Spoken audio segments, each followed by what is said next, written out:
Dun, dun, dun, dun, dun, dun. What's going on, ladies and gentlemen, boys and girls? Hello, it is Friday night, 5 p.m. Pacific Standard Time.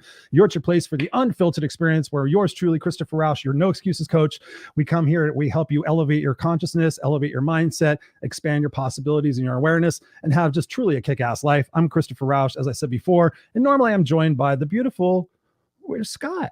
Where's Scott Goyette? 2 weeks in a row, Scott has not shown up for his job. What do you think we should do, guys? I think we should let Scott come back. Of course, we're going to let Scott come back. I miss my buddy.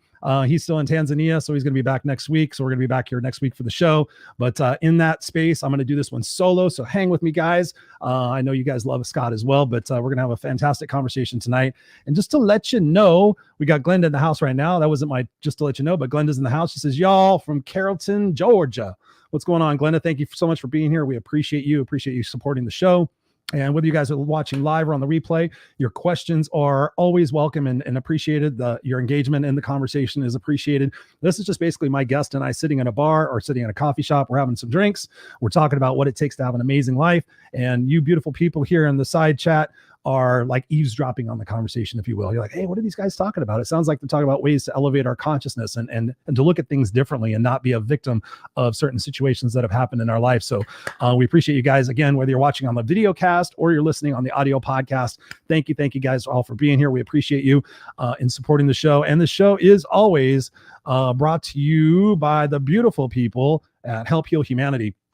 HelpHealHumanity.org is a fantastic organization. I'm so blessed. I've been a part of the board of directors for now 3 years, and I came to be involved with this organization through my mutual friend, Patricia Geigert, who was here last week. She was here as my guest host, and she said, you got to interview this person. Her name's Serena Buffalino. She's the leader of this organization. It's a nonprofit organization. They built a school in Haiti. They're doing stuff in Spain, stuff in Cambodia, stuff in Canada, and now we want to do stuff in the United States. Would you be wanting to be a part of that? And I said, absolutely, 100%. I'm all about, mentoring our at-risk kids. I'm all about mentoring our homeless situation. Whatever we can do to elevate the world and make it a better place, I'm on board with that. And I really was inspired by this organization and inspired by Serena. I have too many words coming into my brain. I was inspired by her story because she went to Haiti with really nothing on her but a wad of cash and said, I want to go there and make a difference. And through that process, like I said before, we built a school in one of the roughest areas. And not only are we sending kids to school, but we're also feeding them 3 times a week. And if you know of any of the situation that's going on in Haiti, it's a dire situation. So to be able to feed these kids, and actually sometimes we send food home with them so they can feed their family, to be able to do this in a world that is so chaotic and so unbelievably catastrophic at the moment is something that fills my heart up and fills it up so full. And I get sometimes people asking me like, well, what about Chris? There's a lot of homeless and there's a lot of needy here in the United States. To that, I say, yes, absolutely there is. But here we have a lot more opportunity and a lot more resources to get out of that situation. I have a friend of mine that wrote a book and he came from Mexico. He came from Mexico not speaking a word of English. He said, if you can't make it in America, you can't make it anywhere.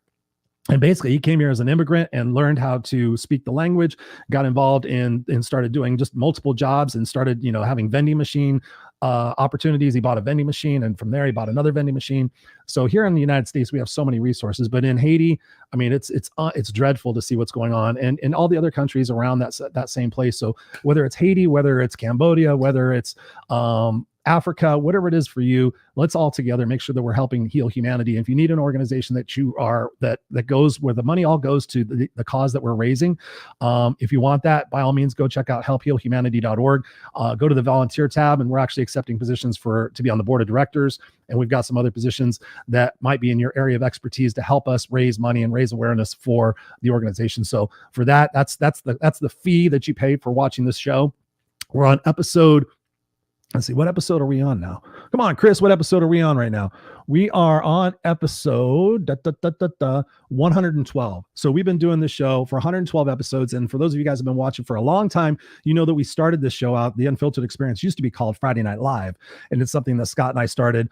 I started with some other people during COVID, and then it kind of ran its course. And then Scott said, hey, you want to co-host for your show? And I said, absolutely.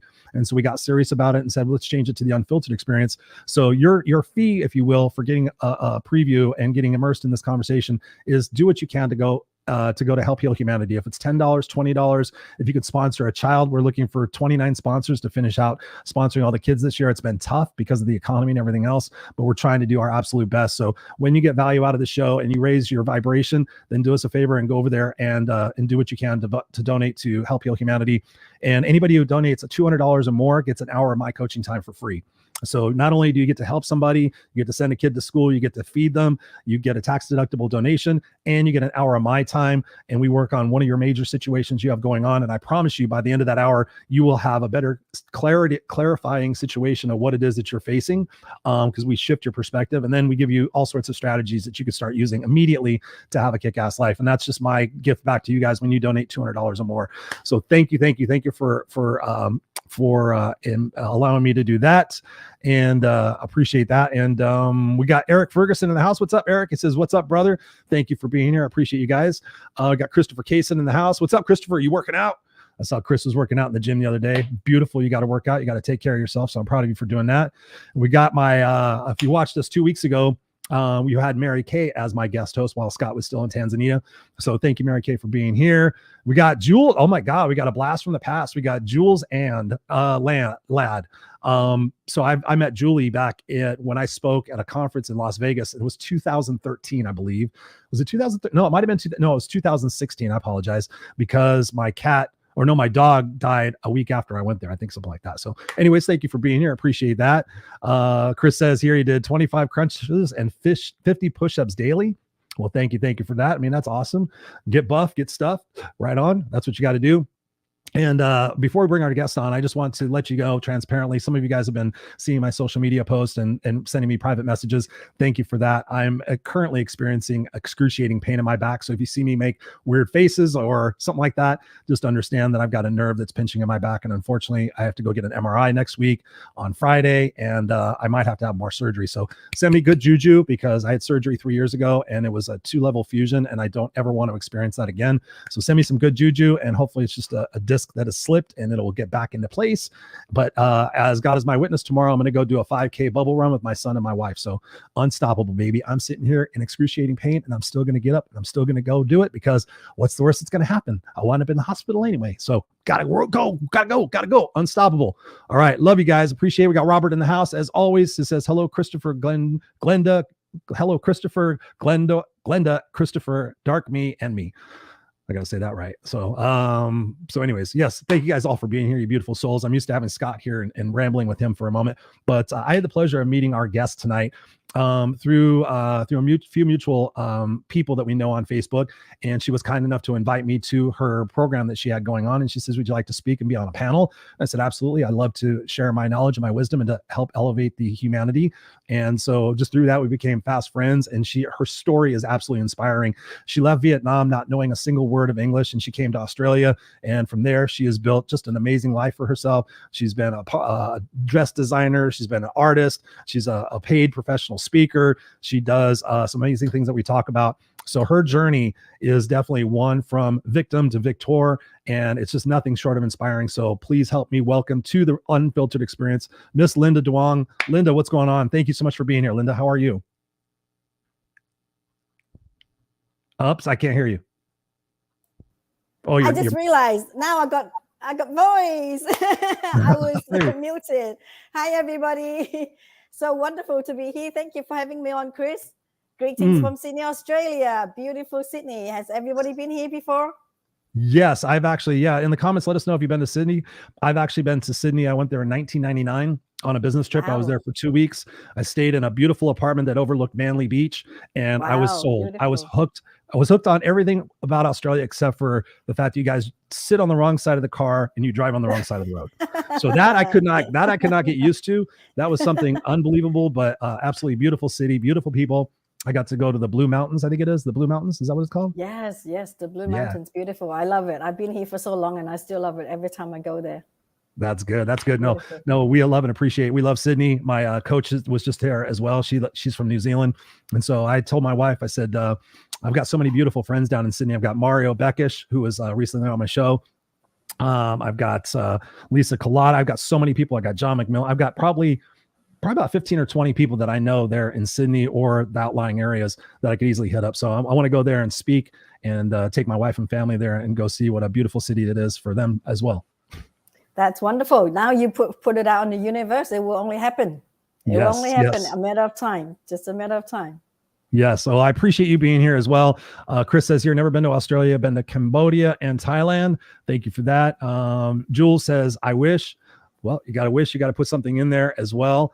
And then I just want to capture this real quick. Robert says, I may have asked this before, but do you use CBD oil, Christopher? Yes, I use CBD oil, THC oil.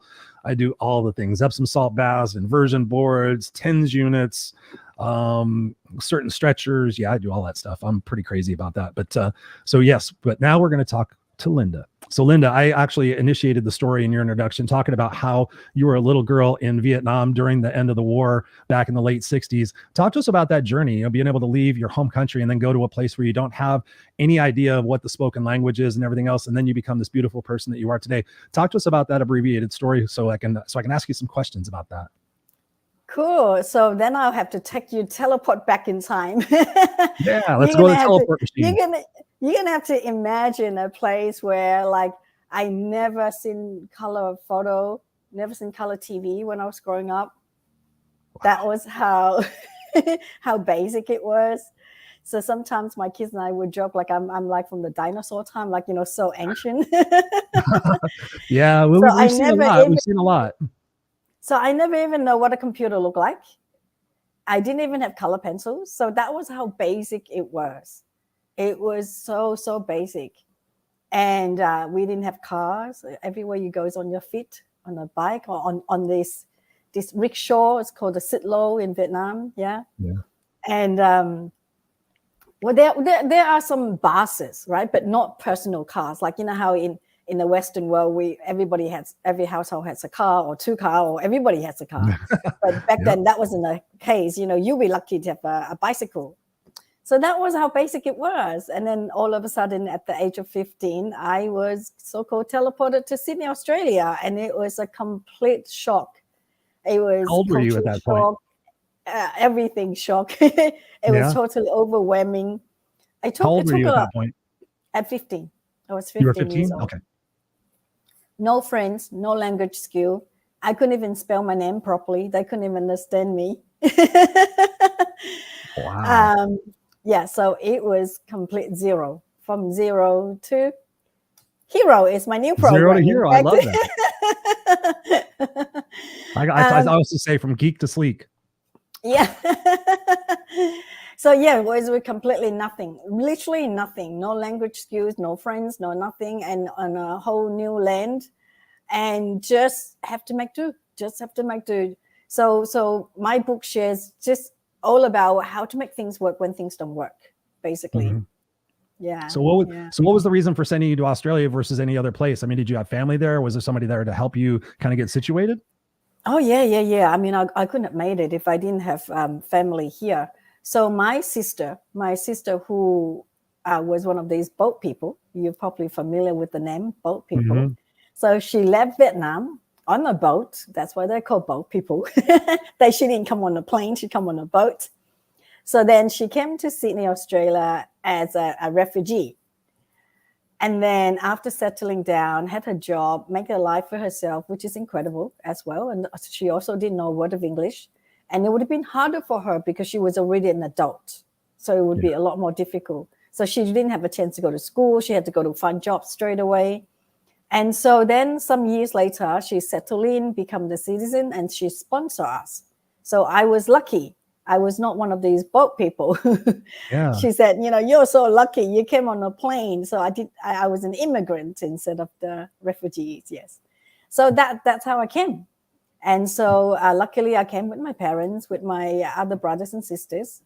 So yes, no, without my family, I wouldn't have made it. It was enormous, love and care from the family that has allowed me to be able to focus on just me instead of, because quite often we grow up, we have to worry about our family. My sister had to worry about us, right? So she took that burden. I didn't have to do that. So I was blessed with that. But still, everything else is from ground zero. Absolutely everything, from learning the language, from learning the culture, learning even just the gesture. Because imagine if I teleport you to, let's say, Mongolia, right? And you've never seen what Mongolia look like.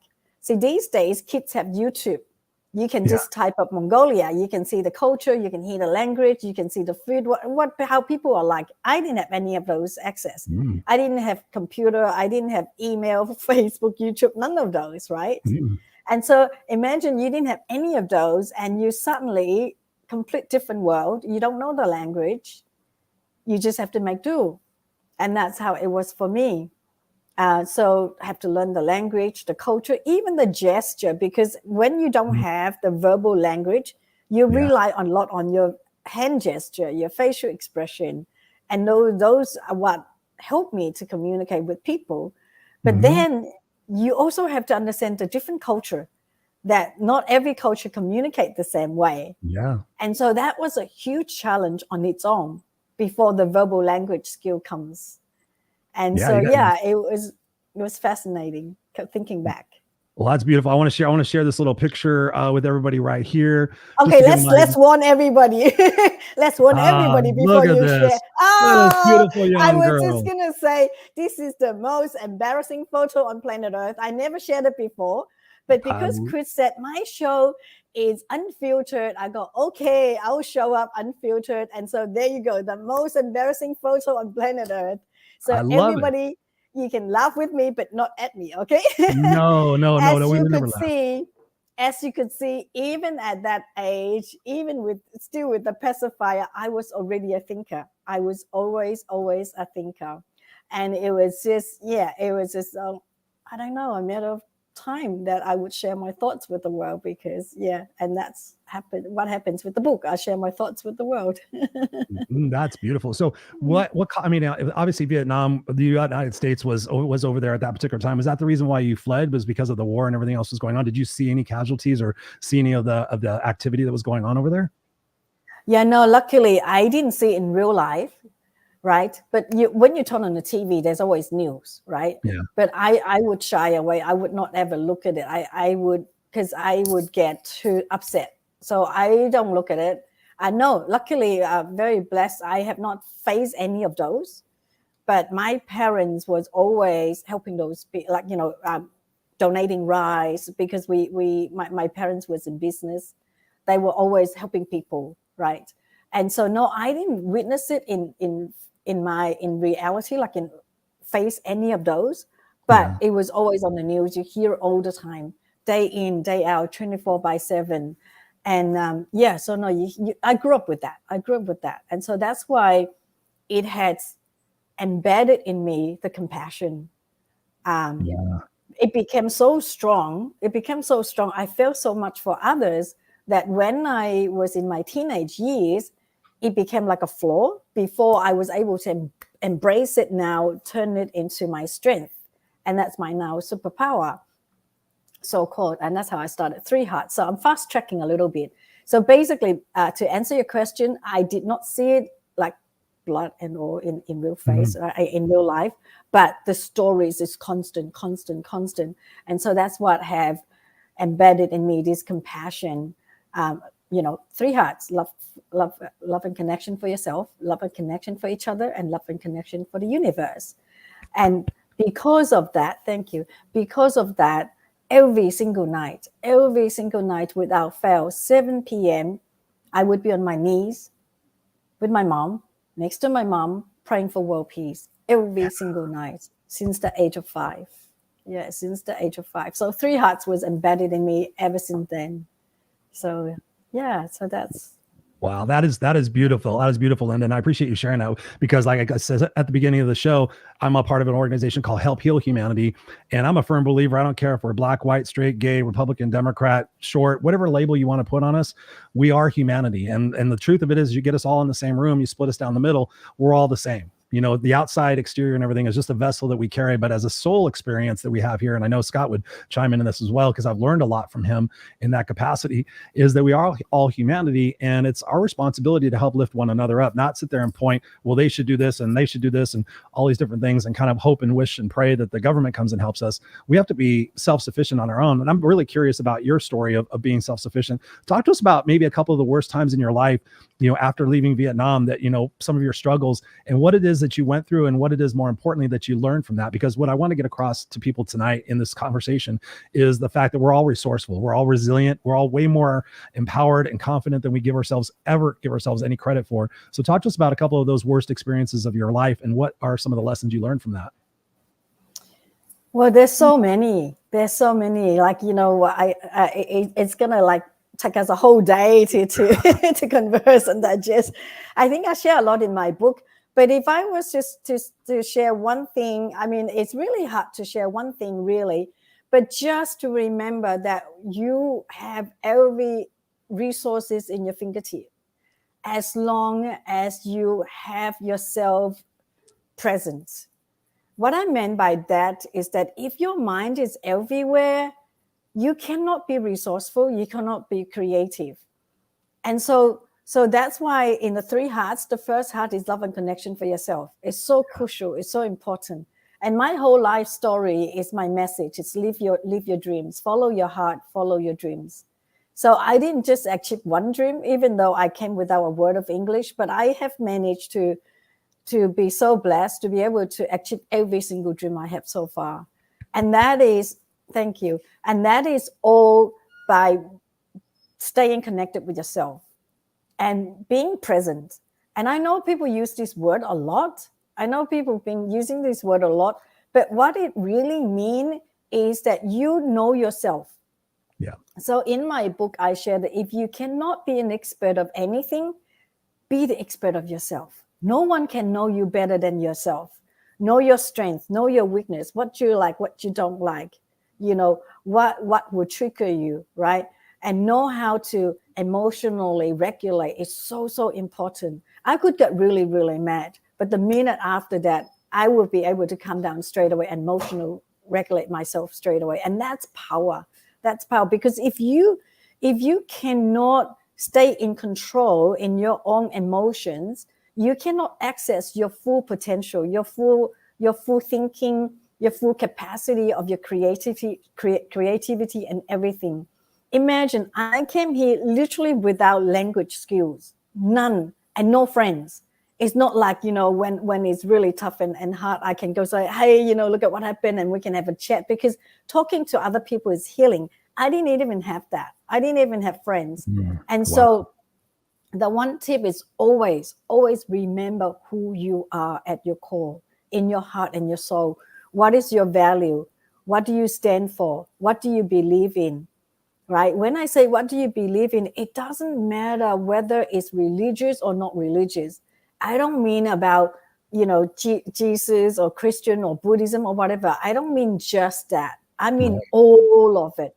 What do you truly believe in? Do you believe in humanity? That is one word for all, right? Yeah. For all religion.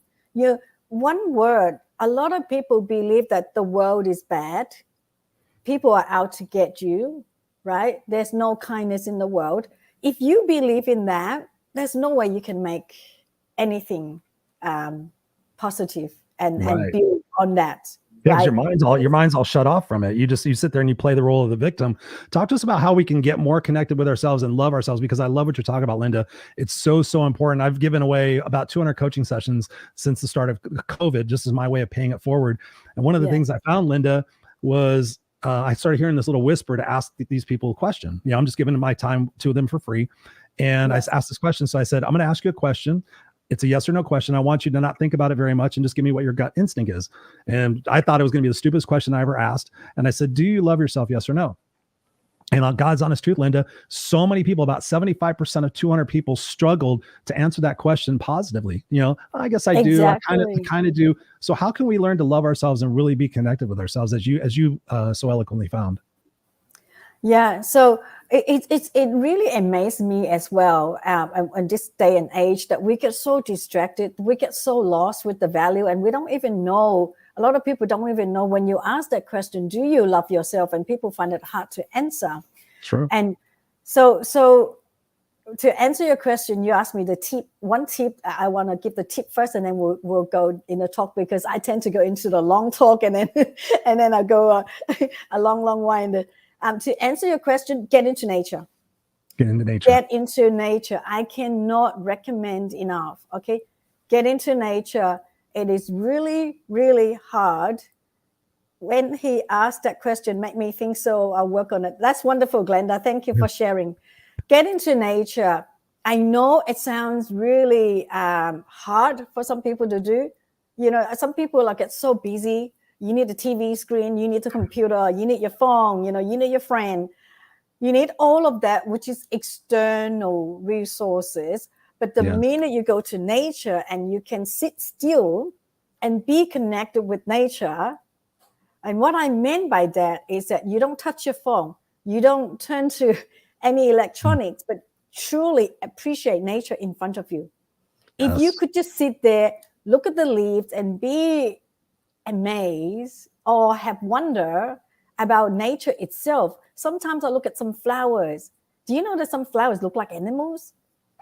Some flowers look like animals, and they're really cute too. Some flowers look like monkeys. If you have such wonder for nature, that's where slowly you'll be able to love nature itself, and that's how it leads you to find the love for yourself deeply, if you can do that.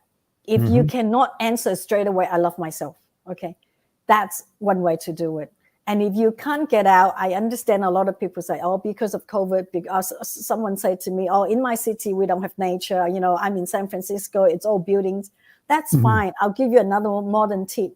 Log on YouTube, type in meditation music, right? And it's got, some of them, it's got the most beautiful scenery, and just connect through there. That will be my hack for you. That will be my IT hack for you in the modern world. But yes, you need to connect with nature in order to get back to yourself. That's one powerful way, but very simple, very resource. You don't need to spend much. It doesn't require you to spend a lot of money. It doesn't require a lot of effort except to just get out of the house. And when I say nature, don't be too fancy to imagine that you have to come to Sydney or you have to go to the mountain or the ocean. That's good if you could do that.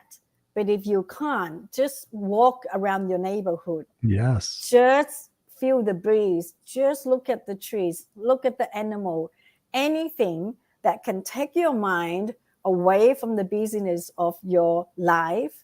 But most importantly, and I cannot emphasize the word nature itself enough. It's just, there's so much awe and wonder and magic. Yes. I have grounding back to nature. Take your shoes off and ground in nature.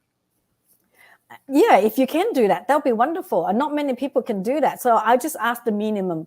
Everything I do is I ask very minimum, and I give very simple ways to do things. And because simplicity is what allows execution, right? Just remember, simplicity allows execution, and just go and do it, right? Because the more you think, the more it gets tangled up, the more the issue becomes bigger. But if you just go and do it, it's just so simple. You just get into action and you just do it. So that's one way. That's one way, and it's the most powerful way. And in fact, that's how I found my happiness. So imagine when I first came to Australia, I did not have anything. I was not happy. I was struggling to find my own happiness. Yeah. And it was through connecting with nature. I shared it all in the book. And I had a business leader. He shared with me on an interview like this that he took on that suggestions from my book. He read my book, he took on that suggestion, and he did more than that. He committed to 30 days to hiking. He literally hiked to nature. And once he get there, he does meditation, which I also shared in the book. And when I say meditation, I don't expect you to sit there to go, really, just sit there and just breathe. Just take your 3 conscious breath, which I also share in the book. He committed to that. And he said he was able to grow the new company the fastest compared to all his previous company, from 0 to 38 staff, fastest compared to his 3 other business before. By doing that alone. Reason being is that he shared that, and it's exactly what it is. When you're there, when your mind is relaxed, when you tune into nature, you no longer worry. The worry goes away, and your creativity comes in. And when your creative brain kicks in, you have ideas. And when you have ideas, and when you're in the inspired moment, when you're with nature, you feel really inspired if you truly tune in. And when you feel inspired and you take action, you're going to take action, right? And when you take action, that's momentum.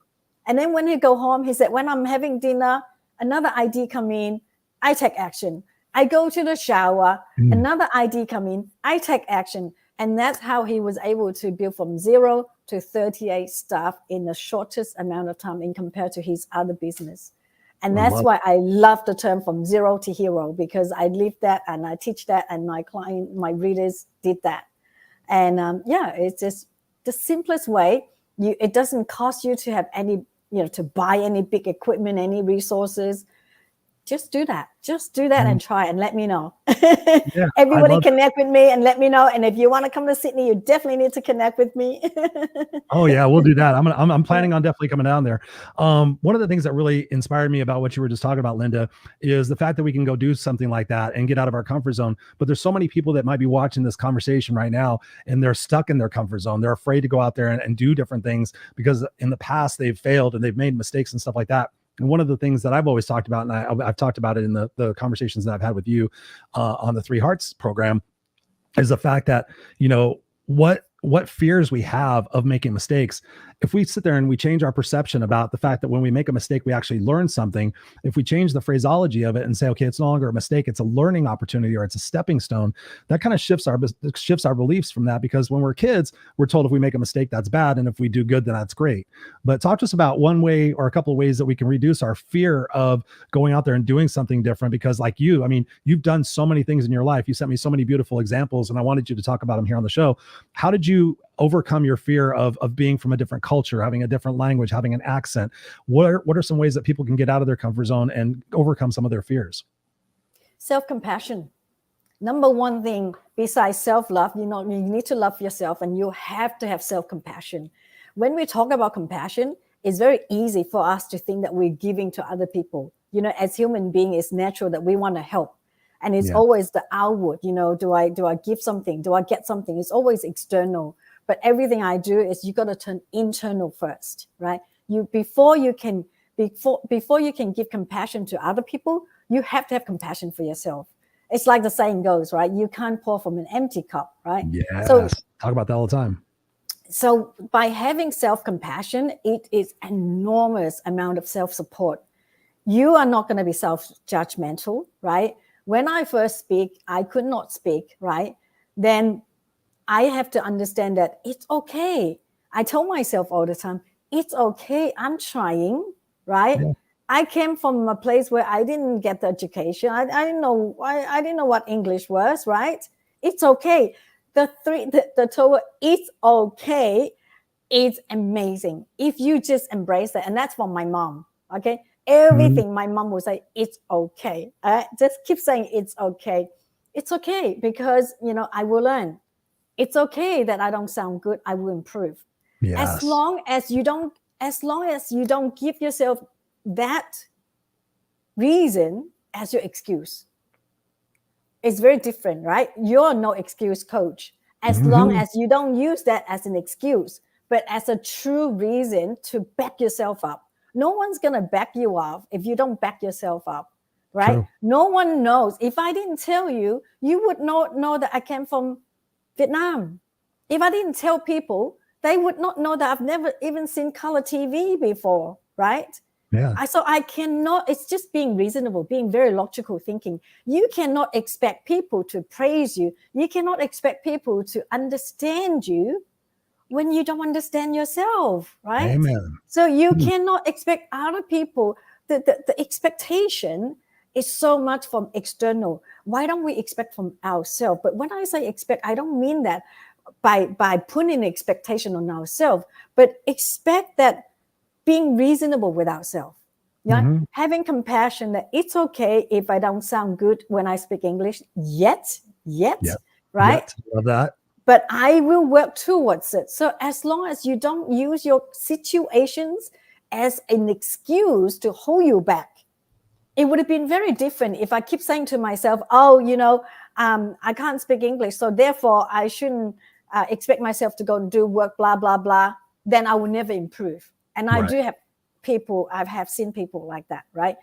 So have I. But be logical and be reasonable. Back yourself up, have compassion, but move forward, right? So I keep saying it's okay.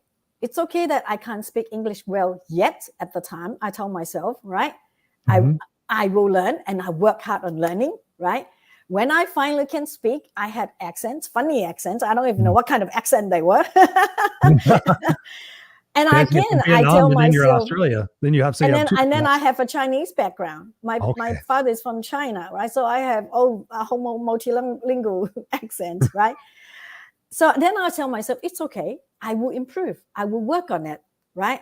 So having self-compassion, number one. Number two, reassure yourself, back yourself up, keep saying it's okay. It's okay. Number three, no excuse. Don't let that be the excuse to hold you back. Don't keep saying, oh, but I'm like that, and so therefore I'm it. Don't expect me more, right? That is just opposite to a growth mindset. If you keep telling yourself, this is how my whole life is, don't expect more from me. This is it. This is just, I'm doing my best already. If you say that you're really doing your best, but you're not really working on your better version of yourself each day, then that's just excuses. That's just holding yourself back. That's not backing yourself, but holding yourself back. But what you do, so let me recap. Number one, self-compassion. Number two, keep saying it's okay. Back yourself up. Number three, no excuses in terms of don't let your situation be your excuses to hold you back, but keep moving forward. Keep working towards to the better version of yourself every day. Now, I don't say the best version, because you will never be your best version if you keep having a lifelong learning mentality. You'll never be the best of you if you keep each day be a better version of yourself. So be the better version of yourself, but not the best. Because you think that you're the best already today, you will not go further. You will not improve, do more. Yeah, you'll get complacent, you'll get mediocre. I love that, Linda, because I'm talking about that all the time. And it's funny you mentioned the word best, because that was one of the questions I have for you. A couple of years ago, actually more than a couple of years ago now. Time's flying by so fast. Probably about 4 or 5 years ago, I came home from work and I had a lot of responsibilities at the time, and I was really overwhelmed and I was stressed out. And I was putting my keys in my wallet on my dresser, getting ready to change my clothes and everything. And I thought to myself, I'm like, well, I did the best I could. And for the first time in my life, Linda, I actually went, Chris, was that your best? Because when you think about it, when we're kids, Chris, did you do the best you could? Yeah. Okay, we'll do better next time. Nobody ever asks what better is next time. They just say, we'll do better next time. They don't even qualify for us. So we get out of jail by just sitting there saying, yeah, I did my best. I'll do better next time. And we say it over and over and over again. We say it to ourselves, like we start to believe it. And so for the first time, me as the no excuses coach, I sat, Chris, was that really your best? And so I've become infatuated with what our best is, because so many people do say, Chris, I'm doing the best I can. And I'm sure you hear that as a coach as well. Talk to us about how we can, and I love what you said about, creating the better version of ourselves, because that's my inclination every single day, is not perfectionism by any stretch, but I just want to be a little bit better, a little bit more evolved, a little bit more aware, a little bit more perceptive, whatever it might be, every single day, just a little bit, because that compound interest over years creates a whole different thinking pattern altogether. And everybody can do that. So I love what you're talking about. So how do we inspire people to really go for their best? Like I tell people, blood, sweat, and tears. Like you got to be in it to win it. You got to want it bad enough. If you don't want it that bad enough, let it go and go work on something that you do want that bad enough, because so oftentimes we're trying to get goals. We're trying to achieve goals for other people to validate us. Oh, if I do this, then my mom will love me. If I do this, my dad will love me. If I do this, society will appreciate me and give me adoration and everything else. So let's talk about how we can help people raise their level of doing their best realistically, like you say. So thank you so much for asking that. That's just such a great question. And I love it when you mention the word perfectionism. So you have to have accent. So I just want to clarify that we're not going for perfectionism, right? We are coaches, right? So then therefore it's natural that we have the drive to do the better version of ourselves each day. And that's what we help our clients do, right? So when I say doing your best, I just want to clarify one point, that there are times that we have to say that was the best I could do, right? Especially as parents, and you and I are parents. We have kids, right? There are times that we look back and we do need to have, again, self-compassion to say that was the best I could do, right? Because that will alleviate any self-guilt, any of the self-blame, right? But you're okay? Oh yeah, just twinge. But at the same time, having a growth mindset is where we apply the better version of ourselves each day. So that's the difference of having compassion, understanding that there are times that we can only do the best we can, not to expect further, because that will be unhealthy thinking, right? To have self-blame and guilt. Then the other thing is, it's not being about perfectionist, but about on the momentum, on the trajectory of the growth mindset, of the ever-evolving mindset for a lifelong learning spirit. That's what we're talking about. So I just want to clarify that. And for people who want to get into that mode, you just need to understand that to have a lifelong learning spirit is what will get you to want to be the better version of yourself each day. If you don't believe in a lifelong learning spirit, it's going to be hard for you to want to be the better version of yourself each day. Why? Because you don't see the point. And why do we want to have a lifelong learning spirit? Because the society evolves. If you don't evolve with the society, you will get left behind, right? Yes. Long time ago, like I said, I came from a place there was only black and white TV. Then there's color TV, and then there's internet. If I don't learn the internet, I wouldn't be here connecting with the world, right? And then there's Facebook, and then there's Instagram, and there's all of this, and now there's GPT chat, right? If you don't want to learn with the world, you simply will just get left behind. And another thing is that with our human brain, it's very fascinating. The more you learn, the more you build your capacity in your brain, in the brain cells, in the memory, in everything. And if you don't learn, you can just say, no, I'm done. Then your life will literally be done, sadly, because your brain cells will die. And that's how people have dementias and Alzheimer's. So literally, it is a choice. It is a choice. So in a nutshell, that's what the human life is, right? Is that we're here, we grow, we evolve. And so that's the trajectory. So to answer your question, how do we get people to want to get into the mode of wanting to be better each day? It is the life pattern. If you want to live a life that you want to find it joyful, meaningful, otherwise you will get left behind, and then you cannot keep up with everybody, then it's no longer fun, right? Right. And so, to put it simply, that's like a whole lifelong lecture. Warm beer is no fun, right? I'm trying to put it back into very simple. Everything I do is about simplicity. Simple. Yeah. So therefore, and when I said that, I'm also mindful, because everything I do, I don't want people to feel the opposite. I don't want them to feel like, oh, if I'm not going to be a better version of myself, then I'm no good. It's not that, right? I don't want you to feel like, oh, you have to keep up with the trend and everything and then have this other anxiety. That's not what I meant. I am not saying that you have to get on the wagon and have to learn all of these stuff. I'm not saying that. All I'm saying is that in order to have the mindset where you want to be a better version of yourself each day, you just need to embrace the thought, the theory and the thought and the reality that you have to have a lifelong learning spirit. Very simple as that. And when you have the lifelong learning spirit, your life becomes completely different. You enjoy everything more. You really do. You will enjoy everything more. If you have children, you will learn with them instead of thinking you teach them. It's very different. So I started as a parenting coach, right? And I focus in gifted education. Everybody talk about teaching children. I talk about learning with children. Yes. And that's the difference. That's the learning mindset. That's a growth mindset. That is when you evolve with time, right? You don't just teach children, you really learn with them. Why? Because the society is different. Their era is different than ours. So that's why it's so important to have the growth mindset in a sense of embracing the thought that to have the lifelong learning spirit. Exactly. Have I gone too far? Have I talked too far? You nailed it, Linda. You nailed it. And I love the fact that you brought that up because, it really is so true. Like so many times we put too many expectations on ourselves. And then when we don't achieve those expectations, we call ourselves a failure. And one of the things that I love about you were talking about, and I think Glenda said it here. I want to capture this. Glenda said something. Where is it? How you talk to yourself. 100%. I know when I was not confident and scared and everything else, it was the way I talk to myself. And one of the big things that I tell people is like, if you shift just the way you speak to yourself and you start eliminating some words that do not empower you, it's pretty crazy what you can do. So I love the fact, like when I talk about with my clients, I tell them to eliminate 2 words from their vocabulary immediately, always and never.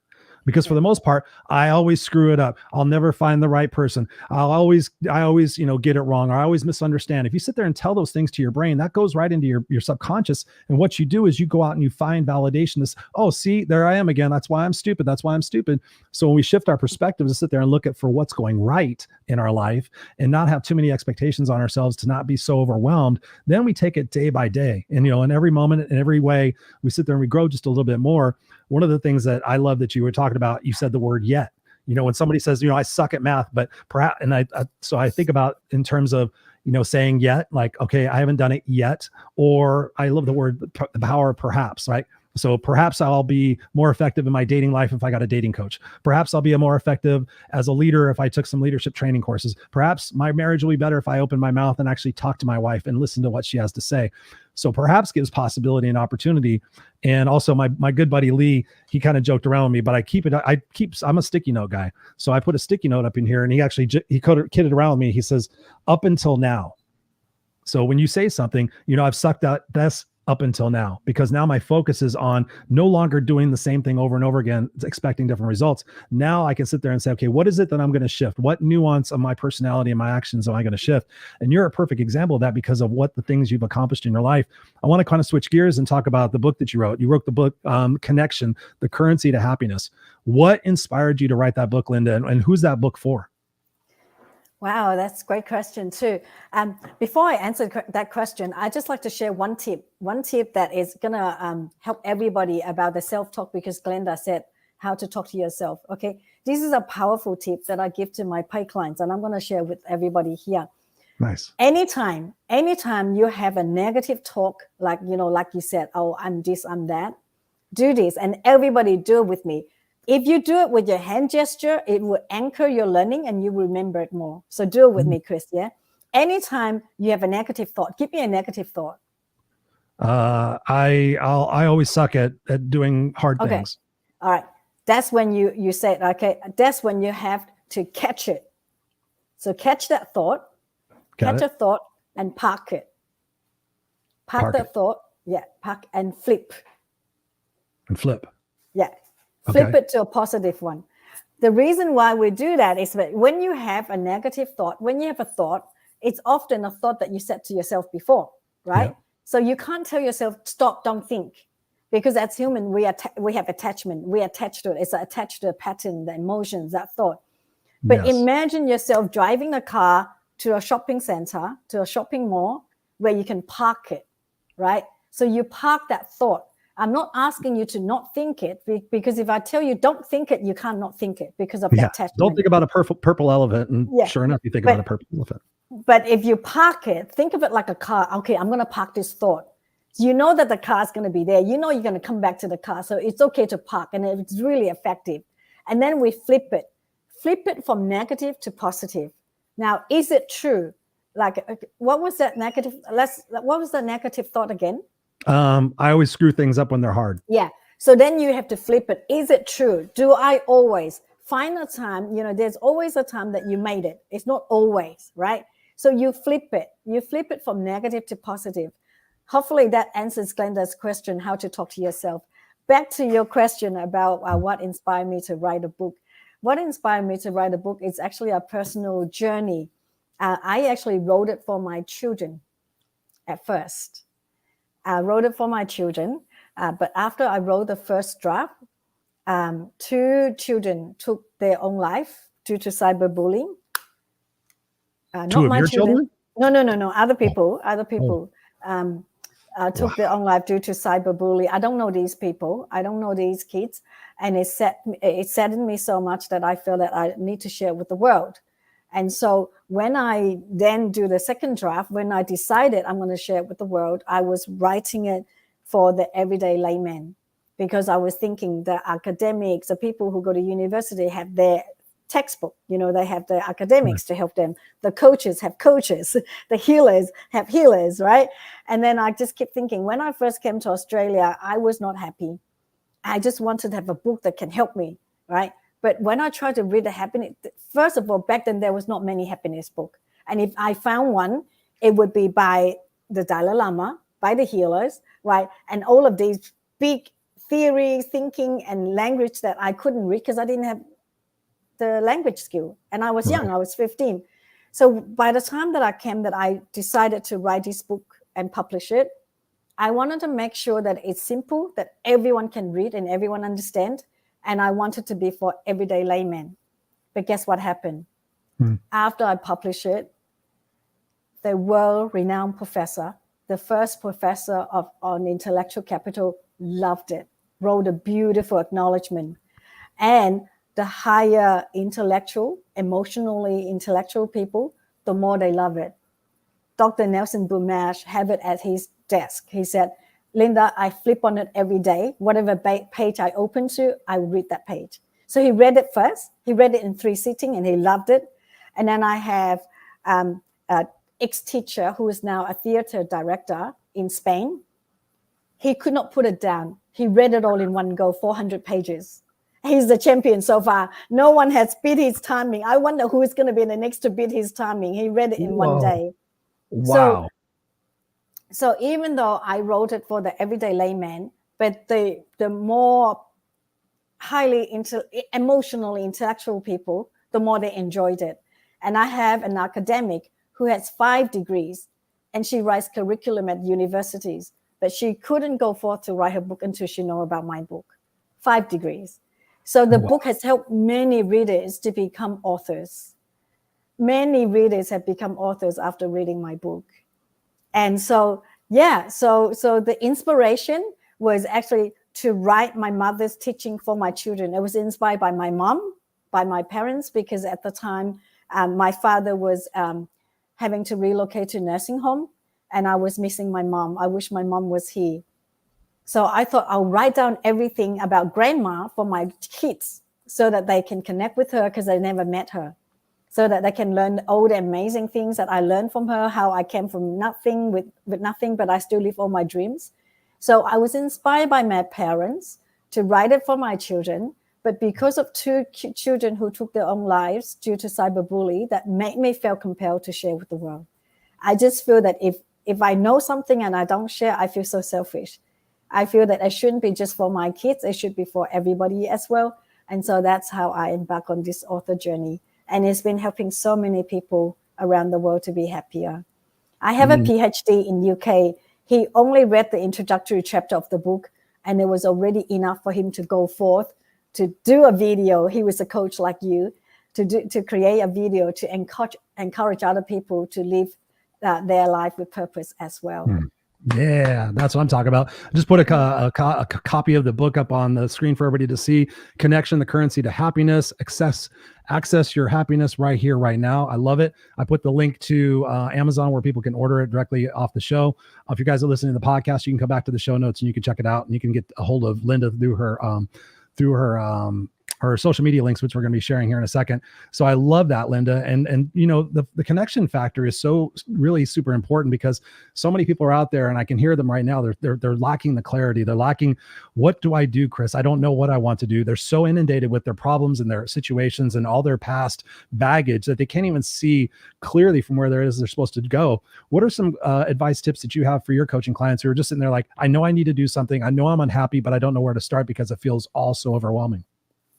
Again, get out to nature. I cannot recommend that enough, because the minute you get out to nature, your whole system calms down.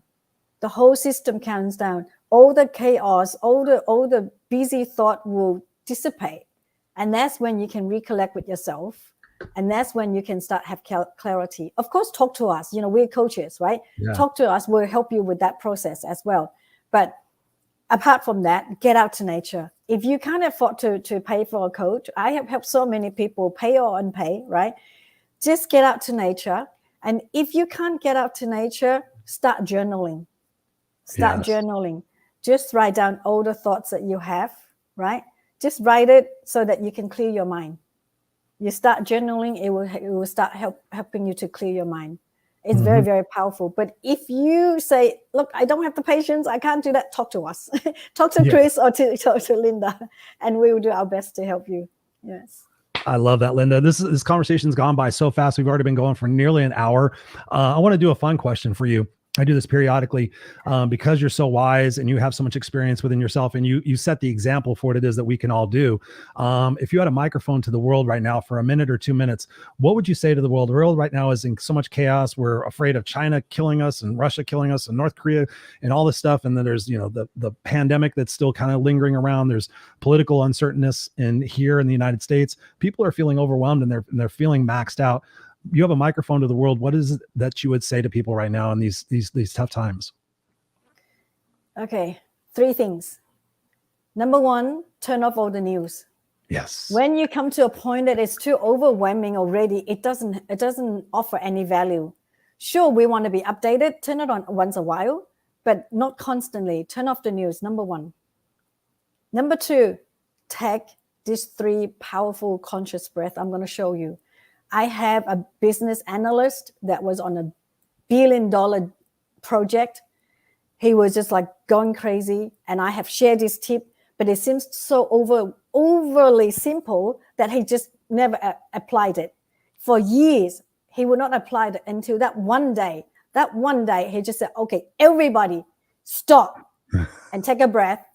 And it changed the whole room, and it rescued the $1 billion project because everyone was on such high stake. Okay. So I'm going to show you just 1 breath, but you do 3 because I know your time is up and I know you have a painful back. So close your eyes if you like. Okay. Do you want to do all 3 then? Let's do all 3 then. Let's all of us. Okay. Let's all do all 3. Okay. Now, everybody, it doesn't matter if you're standing, it doesn't matter if you're sitting, but as long as you're not driving. Okay. Even if you're driving, I just want you to focus on the driving. Okay. You don't have to close your eyes. Seriously, you don't have to. This is so powerful. I have a lady, a client. She said each time she gets into the car, she gets so nervous. But after this learning, applying this technique, she no longer get nervous when she gets in the car to drive. Okay.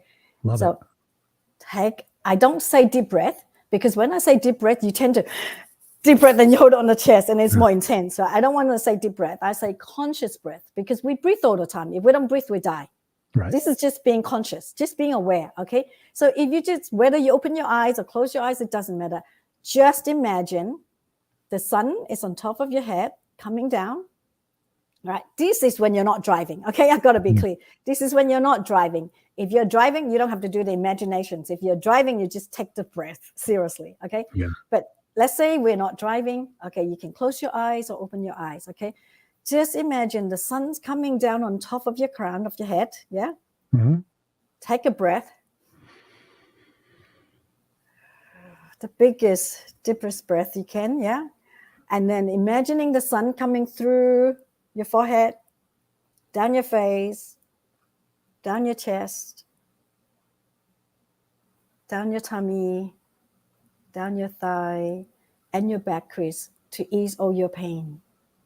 The sun is coming down, easing all your back pain and pushing all those back painful energy through, down your thighs, down your calf, your shin, out through the toes.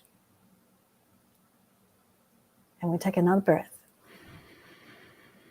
Again, the sun's coming down, past the chest, past your back, your chest, your tummy, your thigh, down the shin, out through the toes. So it's releasing all the old tired energy, the anxious, the angry, all the negative energies out. Mm-hmm. We'll do one more time. The sun's coming down. We're feeling us. We're feeling our body and pushing all the old tired negative energy out, down the leg, through the toes. You can open anytime you like. And if you're at work, you don't have to close your eyes. You don't have to imagine the sun. Just take that breath. Just pause and take that conscious breath. That's the number 2. So anytime, whenever you need to, just take the 3 conscious breath, even just one. Everything I teach is very simple. If you just do it, you'll see the benefit. Okay. If anybody has any special feelings, any benefit, it worked great. Share everybody. Okay. Number 3 is, this is what we all can do again. Okay. The world is in chaos. Everything is happening outside. Again, turn inward, focus on yourself. Mm-hmm. Focus on yourself. If you can lead yourself well, you can be in the present moment, have compassion, be kind to yourself. Then you can be kind with your family. Then you can be kind with your work colleagues. Instead of being, chaos and getting frustrated and getting short, then you get frustrated, you get short with other people, right? Yeah. So if you just be in the present moment so that you can lead yourself well, have compassion. When you have compassion for yourself, you can have compassion for other people, with your colleague, with your staff, with your customer, everybody. When you can lead yourself well, you can lead your family well, you can lead your business well, you can lead your courses community well, right? And when we all do that, when we all lead with love and compassion, guess what happened? Everybody will be more calm.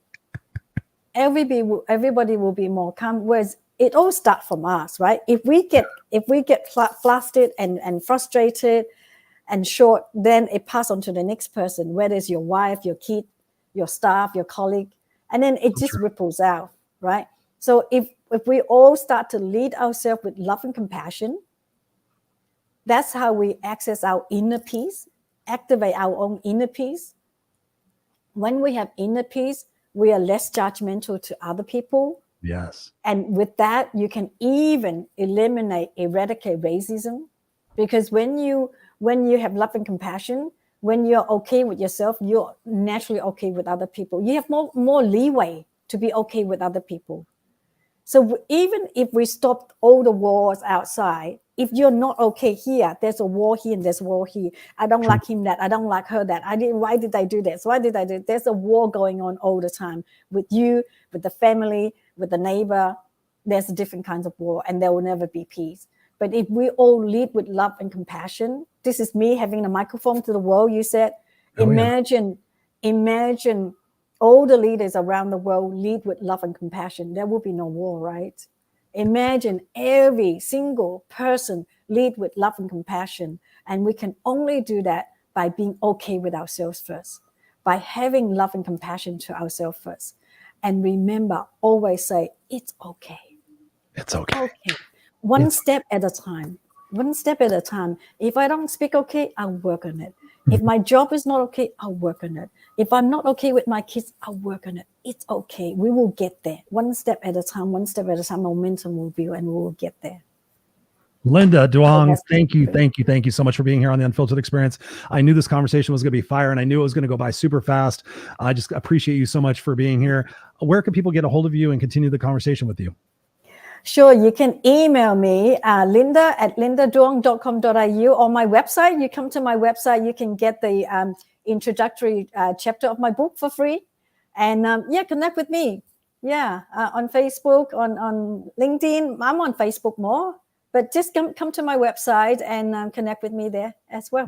Yeah. So for everybody listening on the podcast, it's Linda Duong. It's LindaDuong.com.au. Then she's also on Facebook, which is, of course, facebook.com/LindaDuong.com.au. And then also you can reach a hold of her through the Three Hearts Connections, was where I met her, www.facebook.com. And then it's 3 Hearts, HEARTS, and then CONNECTIONS Connections. So definitely connect with Linda. She's got an amazing heart, as you can tell.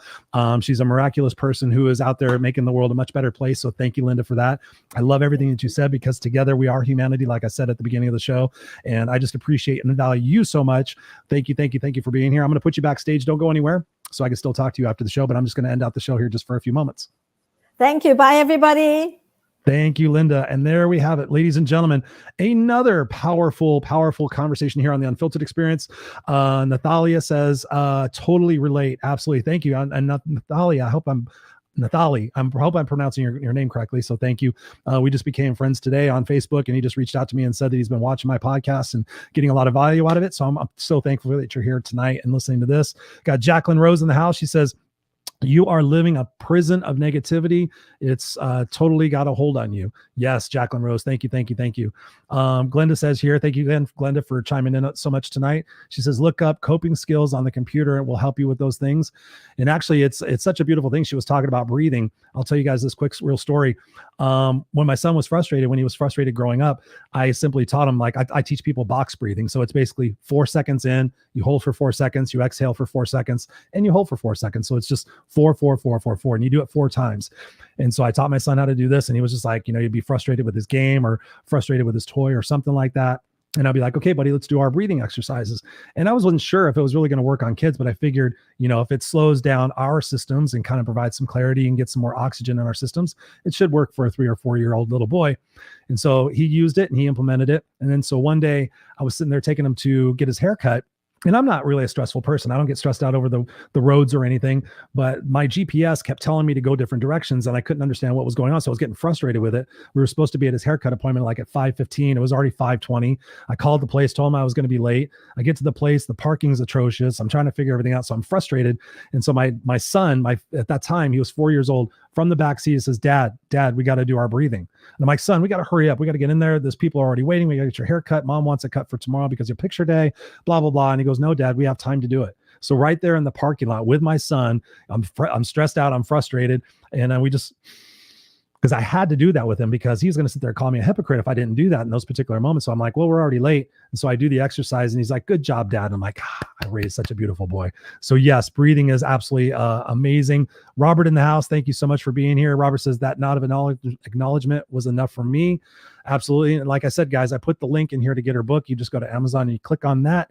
Whatever is going on there. Glenda captured the moment here. She says, that is wonderful. 100%. Thank you for being here, Glenda. And it's just so many different things that we need to really focus on in our own life and taking responsibility. Like she was talking about that best. What is your best? How can you have that best every single day? When you wake up in the morning, and for those of you guys who watch the show, you guys hear me talk about this all the time, and I'm going to continue to talk about it. But before your eyes open, when you wake up, say what you're grateful for and find new things to be grateful for, whether it's the person who made your bed or whatever it might be. I'm grateful for the fact that I have working heating right now. I'm grateful the gas company, is there. I'm great, whatever it might be. But then before you open your eyes, set the intention for the day. Like so oftentimes we get up and we stare at this contraption. We're like, oh, what's going on in the news? Well, fucking world's going to hell. Traffic's going to suck. My boss is going to probably be in a shitty mood. And that's all before your feet hit the ground, right? Think about this. We have to take responsibility for our lives and our actions and what we focus on. If we focus on the world being a hellish place, guess what? We're going to find opportunity after opportunity to realize that. But if you sit there and you set the intention, like for my example, my first 5 intentions are always the same. Like I'm going to be present and playful with my son. I'm going to use my words and my actions to make the world a better place for who I am and what I do, and so on and so forth. And so I'm not perfect, even though I'm the no excuses coach. And even though I've got all these years of training and all this experience, I too can go down rabbit holes and become negative. But what I found out is if I go down that rabbit hole, if I stop and I ask myself, did I set the intention this morning to go down a rabbit hole? No. What intention did I set this morning that I have yet to accomplish? XYZ. Okay. I shift my focus, like she was saying, like park that Okay, I'm having this rabbit hole moment. I'm going to park that for a second. And instead, I'm going to reframe my focus. I'm going to retrain my brain to focus on what it is that I can do. Because chances are, whatever's going on in my brain, there's not a whole heck of a lot I can do right in the moment. But if I set the intention to do something this morning and I didn't do it yet, that can redirect my focus to make sure that I'm productive. And as I continue to do that, and as I continue to catch myself, like Linda was saying, catching yourself and parking that thought and then flipping that thought. One of the exercises I do with my clients on a variety of different things is I have them put a simple rubber band around their wrist. We were talking about simplicity. So every time you catch yourself saying something negative, you snap it. Now, in all my years, I've only had one person ever tell me that they didn't think that the sadomasochism or self-abuse was a positive way to learn new lessons. And I've only had one person. I've had tons of people say, you know what, Chris, after the 4th or 5th time of snapping that rubber band and catching myself, I started getting better at it. So when you get better at like, oh, I'm about to say I always screw that up, but I didn't. Perhaps I've screwed things up before, but that was up until now. Now I choose to do something different. Now I choose to seek first to understand, then to be understood. Whatever it might be for you, you start catching yourself before you say those things. And before you know it, you stop saying those things. And if you catch yourself saying those things, ask yourself, where's the root cause of this coming from? Why am I feeling like this? Because if you get to the symptom, you're not going to figure it out. But if you keep digging and keep asking yourself, why do I feel like this? Where is this coming from? Is this stemming from something in my childhood? Is this something that perhaps was happening for my greater good, but I still choose to see it from a victim mindset? Just shifting your perspective just a little bit every single day on some key area of your life. Before you know it, 6 months down the road, your self-confidence is a little bit better. Your clarity is better. Your intention of what it is that you're doing is better. And like we talked about, the connection to self. Like when you truly know and love yourself and you appreciate and you value yourself and you have a set of morals and a set of values that you will not break, it's pretty incredible what it is that you can do, because you can sit there and go, okay, does this align with my values and my morals? Is this going to allow me to be congruent with my overall legacy that I want to leave here? If the answer is no, then why do you do it? Oh, you're trying to impress this person. Fuck that. Who cares? Those people are going to die, and you're going to still be left with the fact that you didn't do the things that you wanted to do because you were afraid.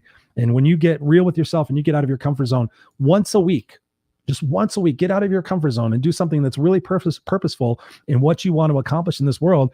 Do something uncomfortable. So for me, when I was a speaker, I made it a point to speak in front of a group, no matter where it was, once a week. Well, if I was standing in a restaurant, I did it in a restaurant. If I was standing at work, I would say, hey, everybody gather around. I want to have a little meeting. So I'd have everybody, I had 20 people gather around, and I would do 10 minutes of just speaking right there, right in front of everybody. And as I continued to do that, and no longer triggered fear in me, it triggered excitement, because now I was doing something. And when you think about, there's 52 weeks in a year, 52 experiences of getting out of your comfort zone once a week, once every 7 days. Over a year's time, you will be a different person, because now you're going to see things as an opportunity that you can do something. Wow, I didn't think I could do it, and now I did it. And you take those baby steps, and before you know it, what's the next big thing I can do? And you start to look forward to getting out of your comfort zone, because in your comfort zone is mediocrity and complacency. And if you put that in your eulogy, that you want to be known for being mediocre and complacent, by all means, continue to do that. But if you have something in your eulogy that says, hey, I'm going to fight for what's right and what's fair. Hey, I'm going to risk for which that mattered. Hey, I'm going to make this world a better place for who I am and what I do, irregardless of what anybody ever told me, what anybody tells me today, or any past mistakes or failures. I'm going to continue to grind and hustle and love my life and get to know myself better and better every single day. And guess what? You will. I love you guys. You guys are so amazing. This has been such a fire conversation. Yes, Glenda, she says self-awareness is golden. Appreciate that. We got Nathalia. I hope I got that right. Giving us some emoji saying that it was thumbs up. Loves this. Absolutely. Yes. Thank you. Okay. Whoops. We got it right here. So it's not, so it's like Natalie, and I am a tough woman. Yes. I love it. There you go. Unstoppable. So this has been an amazing episode. Please share this out on your social media. Just share it out with a few words saying, hey, I just watched this interview with Linda and Chris, and here's a couple of things I took away from it. You might want to check it out, because together, when we raise awareness, and if you send it out and you've got, 1,000 people on your Facebook and only one person reads it, but that one person is like Natalie and feeling better about themselves, and they go out there and they're a little bit better around their kids, a little bit better around their friends. People catch that and go, what did that person do? Well, I listened to the show and I started taking responsibility for my actions. We can all make this world a better place. So please continue to do that. Share this stuff out. I appreciate you guys. There's no fee for what you just got. And that was powerful advice from two amazing coaches. And as always, please go to www.theunfilteredexperience.com, theunfilteredexperience.com. Go there, join our Facebook community. Let us know what topics, what type of guests you would like us to have here on the show. And we will definitely hit you up on that and find out what more information we can do to provide that for you. And as we shared, I know a lot of you guys watch the show regularly every week. Thank you very much. When Scott gets back, we're actually going to start doing the show a little bit differently. So instead of just doing episode after episode, we're going to do something different and break it down into seasons. So we're going to take a major idea about like love. Okay. And then we're going to do like 8 or 9 episodes on love, self-love, loving others, loving when it's impossible. And we're going to have different guests that maybe we've had on the show before and really just kind of dive deep into the subject of love, or dive deep in the subject of relationships, or dive deep into the subject of spirituality and what is spirituality versus religion, and getting some of our friends on here who we've had. I'm thinking about Australia. We got Sarah Tynan over in Australia. She's been on the show a few times. You guys dig her.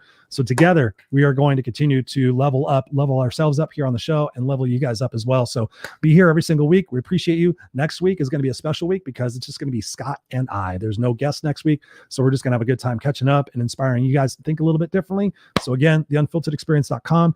We will see you here next week. Have a phenomenal weekend. Be present for your moments. Let go of what's no longer working for you. Let go of anybody who is no longer working for you or with you, and start to get comfortable getting uncomfortable. I love you guys. We'll see you next week on The Unfiltered Experience. I'm Christopher Rausch. No excuses, coach. Peace.